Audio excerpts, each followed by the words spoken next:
بات ہو رہی ہے کہ کیا امریکی دباؤ پر پاکستان میں توہین رسالت کے قانون میں کوئی ترمیم کی جائے گی نہیں کی جائے گی، اور اس الزام میں توہین رسالت کے الزام میں سزا پانے والی آسیہ بی بی کو معاف کیا جائے گا یا نہیں کیا جائے گا۔ اس بحث نے جنم لیا ہے ایک واقعے سے، اور واقعہ یہ تھا کہ پنجاب کے گورنر سلمان تاثیر صاحب شیخو پورہ کی جیل میں پہنچ گئے، اور وہاں پہ جو جیل میں نظر بند تھی آسیہ بی بی، اس کو ساتھ بٹھا کے انہوں نے ایک پریس کانفرنس کی، اور اس پریس کانفرنس میں کیا کہا وہ سنیے اور آپ کو سمجھ آ جائے گی کہ بحث کہاں سے شروع ہوئی۔ ان کو سزا سنائی دی گئی ہے جو میں سمجھتا ہوں ایک بڑی سخت اور ظالم سزا ہے، اور انہوں نے اپیل درج کی ہے صدر پاکستان کو آصف علی زرداری صاحب کہ ان کی سزا جو ہے معاف کی جائے، اور انشاءاللہ صدر صاحب جو ہیں وہ انسانیت کے اور تقاضوں کے مطابق وہ ان کی سزا معاف کریں گے۔ اور میں یہ بھی کہتا چلوں کہ قائد اعظم محمد علی جناح کا جو پاکستان ہے اس میں ایسا قانون نہیں تھا اور کبھی نہیں ہو سکتا تھا، اور اس طرح کی ظالم سزا، اور ہمارے مذہب میں بھی اقلیتوں کا تحفظ ہے۔ جی، اور اسی پریس کانفرنس میں انہوں نے اس کو کالا قانون بھی کہا تھا۔ طارق محمود صاحب، آپ نہیں سمجھتے کہ سلمان تاثیر صاحب کو یہ پریس کانفرنس نہیں کرنی چاہیے؟ بالکل جانا ہی نہیں چاہیے تھا، ان کا کوئی کام نہیں تھی، ایک پروسیس جو تھا اس کے مطابق چلنا چاہیے تھا، ان کا کوئی کام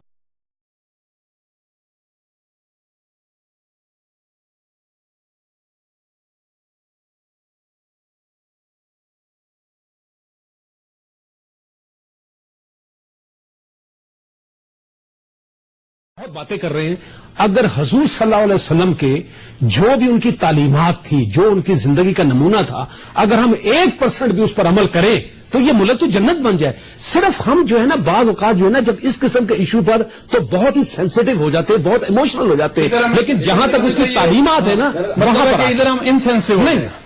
بس میں نے اور کچھ نہیں کہنا۔ ہم عملاً بہت گندے مسلمان ہیں، ہم گناہ کرتے ہیں، ہمارے میں تمام عیب ہیں، اور ایک اور اتنا بڑا عیب کہ ہم انسینسٹیو ہو جائیں ہمارے نبی کے متعلق، ہمارے ہی لوگ باتیں کرنا شروع کر دیں اور ہم برداشت کر لیں، ہمارے پہ اثر کچھ نہ ہو، ہم کہیں کہ یہ اس کی ایک رائے ہے، اس رائے کو بولنے دیں، اس حد تک ہمیں انسینسٹیو۔ اچھا پریہ صاحب، اب لگتا یہ ہے کہ وزیر اعظم صاحب بھی اس پہ کہہ رہے ہیں کہ جی ان کی ایڈوائس کے بغیر زرداری صاحب معافی نہیں دے سکتے، تو میرا خیال ہے کہ شاید اب اس پہ امریکہ کی ڈکٹیشن نہیں چلے گی۔ میرے خیال پہلے تو یہ بات تھی جی کہ جو ابھی آپ نے اس کا سلمان تاثیر کا دکھایا ہے، یعنی یہ ایک ایسا راستہ اس آدمی نے کھولا ہے اور بہت بڑی توہین ہے جو اس نے کیا ہے، یعنی کالا قانون کہہ کے اپنے منہ پر ہی کالک ملی ہے۔ بات یہ ہے کہ اس کا یہ راستہ کھول دیا ہے کہ توہین کرو، نعوذ باللہ، نبی کریم صلی اللہ علیہ وسلم کی گورنر تمہیں جیلوں میں آئے گا ملنے کے لیے، اور اس کے بعد امریکہ تمہیں اپنے ہاں بلائے گا، تمہارے لیے ویزے بھی ہوں گے اور مرات بھی ہوں گی۔ یہ اس آدمی نے جو ہے وہ راستہ کھولا ہے، اور جہاں تک تعلق ہے یعنی یہ کہ اس کا سوچ کون سکتا ہے، اگر یعنی کوئی سوچ رہا ہے کہ جس طرح وہ کہتا ہے انشاءاللہ وہ معافی دے دیں گے، یعنی معافی کے ساتھ انشاءاللہ کا لفظ لگا کے، تو بات یہ ہے کہ یہ کوئی نہیں دے سکے گا انشاءاللہ تعالی، میں کہہ رہا ہوں کوئی نہیں دے سکے گا۔ اور یہ بات جذباتی نہیں ہے، یعنی جسٹس صاحب نے ارشاد فرما دیا، یہ دین و ایمان کا معاملہ ہے، اور دین و ایمان کے معاملے جذباتی بھی ہوتے ہیں، ہونا بھی چاہیے۔ بات یہ وہ جیسے شاعر نے کہا کہ لوگ پتھر ہو گئے سنجیدگی کے نام پر، شکر ہے ہم لوگ اب تک تھوڑے جذباتی تو ہیں۔ یہ بات میں آپ سے عرض کرنا، قرآن پاک کی آیات کی بات ہے، سورہ احزاب کی آیت نمبر 57 ہے، سورہ انفال کی آیت نمبر 17 ہے، سورہ توبہ کی آیت نمبر 61 ہے، آیت نمبر 64 ہے، 66 ہے۔ سورہ ابو لہب تو سورہ لہب جو ہے وہ تو اتری اس بات پہ ہے کہ اس کے ہاتھ ٹوٹ گئے اور وہ ذلیل و رسوا ہو جو نبی کریم صلی اللہ علیہ وسلم کی اس میں۔ اسی طرح آپ آیات سورہ بقرہ کی آیت نمبر 104 ہے، یعنی اتنی آیات ہیں۔ پھر یہ بات کہ کسی میڈیکل کے بارے میں کوئی آپریشن کی بات ہو تو میں اتھارٹی نہیں ہوں، وہ کوئی چلے آپ نے کہہ دیا جی انشاءاللہ معافی نہیں ہوگی، اور اجماع امت ہے، اجماع امت ہے۔ ہاں یہ بات بھی ہے اجماع امت ہے، یعنی یہ دیکھیں نا کہ اب ہر ایک مفسر بننا چاہے اور ہر ایک کہے کہ قرآن، جب تک آپ کا جنہیں کلمہ صحیح نہیں پڑھنا آتا وہ بھی مفسر قرآن آج بنے ہوئے ہیں۔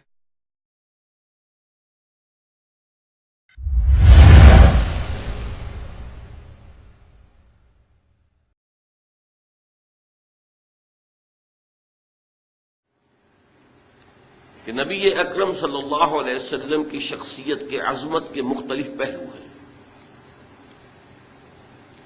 ایک ہے آپ کا مقام و مرتبہ اور آپ کی عظمت بحیثیت نبی. ایک ہے آپ کی عظمت، آپ کا مقام رفیع و بلند بحیثیت انسان. پھر انسان کی حیثیت سے بھی ایک پہلو ہے روحانیات کا، آپ کا مقام اور مرتبہ روحانی اعتبار سے. اور دوسرا پہلو ہے عام انسانی معاملات کا، جن میں کہ انسان اپنی زندگی کے دوران لامحالہ جن میں سے گزرتا ہے اور مختلف حیثیتوں سے اس دنیا میں کام کرتا ہے. تو یہ جو مختلف پہلو ہیں عظمت محمدی کے صلی اللہ علیہ وسلم،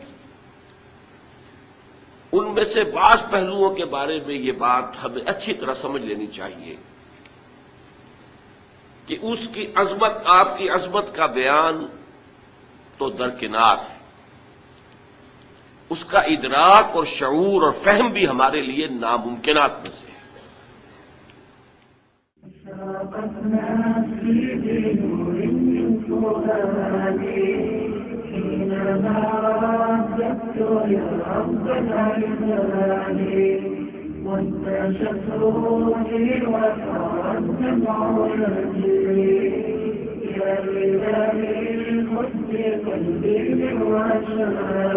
يا